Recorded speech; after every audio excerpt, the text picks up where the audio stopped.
और ये हाथों में हथकड़ी किस खुशी में लग गया है, इन्हीं से जानेंगे। क्या नाम हुआ आपका? मेरा नाम जितेंद्र तिवारी है और मैं सुगौली विधानसभा से प्रत्याशी हूँ। हाँ।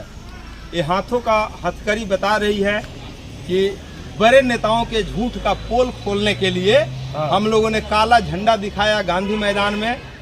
आदरणीय प्रधानमंत्री नरेंद्र झंडा दिखाए थे कि आदरणीय प्रधानमंत्री जब आए थे तो उन्होंने बोला था कि आप लोग बीजेपी को जिताइए यहाँ से, अगली बार हम आएंगे तो मोतिहारी चीनी मिल चालू रहेगा और इसी के चीनी से आपको फिर मैं कहता हूँ कि आप किसी पार्टी का झुनझुना कब तक बने रहेंगे, आप अपने ईमानदारी पे आइए। किसी फरियाद की हाजत शिकायत कौन करता है?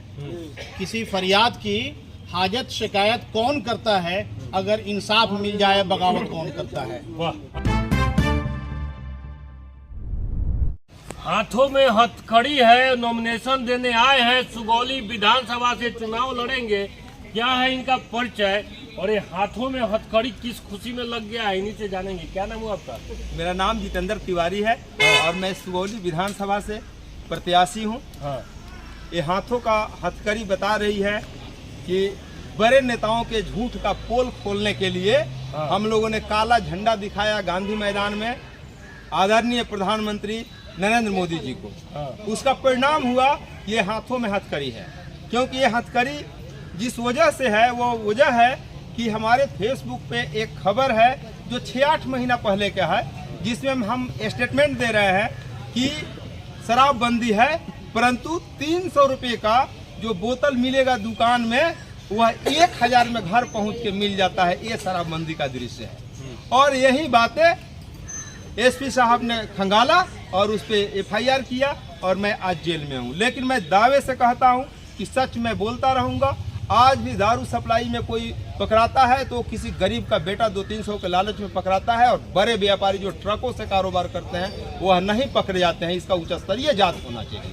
क्या आप पूरे जिम्मेदारी से कह रहे हैं कि सिर्फ शराब वाला वीडियो वायरल होने के चलते ही अभी तक आप जेल में बंद हैं, क्योंकि उसमें तो कई लोग को तुरंत जमानत भी मिल जाता है? वो तो FIR में है, 4 लाइन का FIR है। उसके अलावा कोई केस नहीं है आपके ऊपर? उसके अलावा कोई केस नहीं है। तो प्रधानमंत्री को काला झंडा किस बात पे दिखा दिए थे? हम लोग काला झंडा दिखाए थे कि आदरणीय प्रधानमंत्री जब आए थे तो उन्होंने बोला था कि आप लोग बीजेपी को जिताइए यहाँ से, अगली बार हम आएंगे तो मोतिहारी चीनी मिल चालू रहेगा और इसी के चीनी से हम चाय पियेंगे। वो चीनी और चाय ये 10 सालों में पूरा नहीं हो सका था। इसी वजह से हम लोगों ने काला झंडा दिखाया कि आज भी चंपारण में आंदोलनकारी जिंदा है और जब तक चंपारण में जीवात्माएं जिंदा रहेगी वह किसी से डरेगी नहीं, भयभीत नहीं होगी। चाहे कितना भी बड़ा आदमी, कितना भी बड़ा नेता अगर झूठ बोलेगा चंपारण में आकर के तो उसका प्रतिरोध होगा, विरोध होगा। इसलिए काला झंडा दिखाया हम लोग। यानी आप कहना चाह रहे हैं कि आप अपराधी नहीं है, आंदोलनकारी हैं, इसीलिए जेल में बंद है?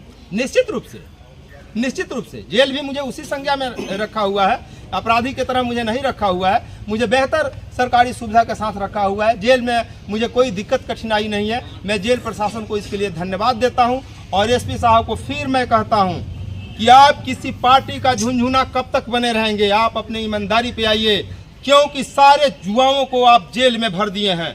जेल में रहने की जगह नहीं है। युवा अपराध करेगा तो जेल में नहीं जाएगा। अपराध की श्रेणी होती है। अपराध की श्रेणी में आप बड़े अपराधी को अगर पकड़ेंगे तो अच्छी बात है।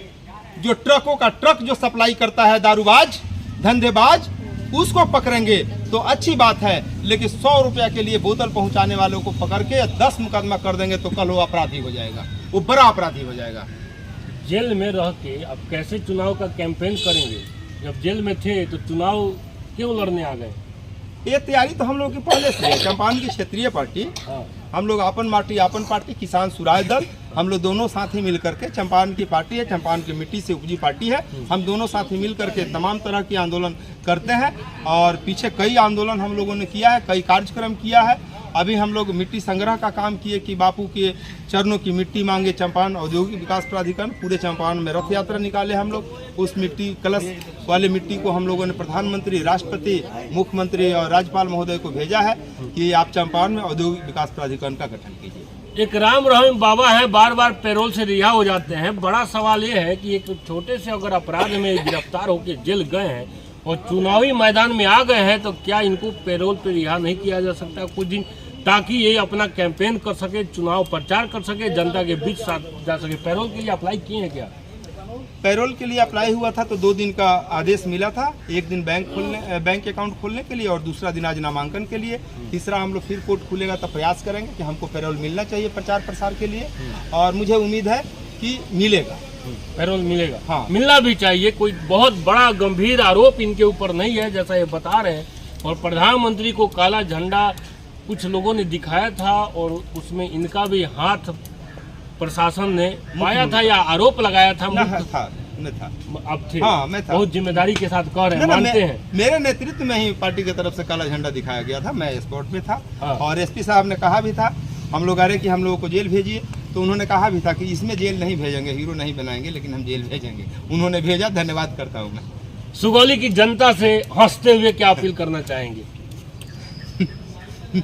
सुगौली की जनता से मैं हंसते हुए अपील करना चाहता हूं कि आप देखिए, अगर जितेंद्र तिवारी गलत है तो आपका वोट मुझे नहीं चाहिए। जितेंद्र तिवारी सही है, सही बात को उठाया है, तो सुगौली के जनता से एक एक लोगों का वोट मुझे चाहिए, क्योंकि जितनी पार्टियां हैं वह सब दूसरे की पार्टी है, दूसरे जगह से आयात की हुई पार्टी है, और उसने प्रत्याशी भी आयात किया है। आप देखिए सुगौली के जनता, आपके बीच से एक आदमी को कोई पॉलिटिकल पार्टी उम्मीदवार नहीं बनाया, विश्वास नहीं किया, बाहर के लोगों को आपका उम्मीदवार बना के भेजा है। इसलिए हम आग्रह करेंगे कि आपके, हम लोग आपन पार्टी के हैं, किसान स्वराज दल से हम उम्मीदवार हैं, जो चंपारण के मिट्टी से जन्मा हुआ पार्टी है, चंपारण की बात करेगी, चंपारण के विकास की बात करेगी। दूसरा कोई भी पॉलिटिकल पार्टी चंपारण की बात नहीं करेगी, वह प्रदेश और देश स्तर की बात करेगी। हमें देश और प्रदेश में बात करने वाले बहुत सारे पॉलिटिकल पार्टी और नेता है, हमें चंपारण की बात करनी है। हमें चंपारण के लोगों को रोजगार चाहिए, हमें चंपारण में उद्योग चाहिए, हमें चंपारण में कानून व्यवस्था चाहिए।